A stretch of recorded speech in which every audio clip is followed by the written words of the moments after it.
Ministro.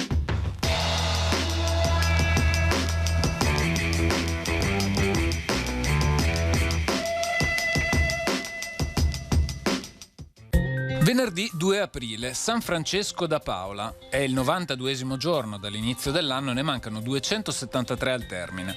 Il sole sorge alle 6:49 e tramonta alle 19:40. La luna tramonta a mezzanotte 46 e tramonta alle 9:40.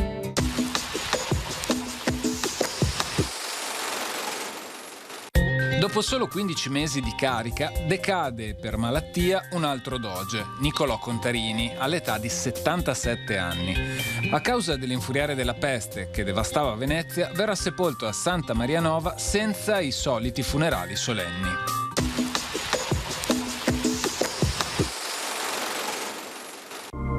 Le previsioni per domani. Cielo in genere poco nuvoloso sulle Dolomiti, tempo un po' più variabile altrove per spazi di sereno alternati a degli addensamenti, quest'ultimi più pesanti in pianura fino al mattino e sulle prealpi anche in seguito. Precipitazioni in montagna generalmente assenti, temperature in diminuzione, in alcuni casi piuttosto sensibile, salvo qualche contenuta controtendenza delle minime in pianura.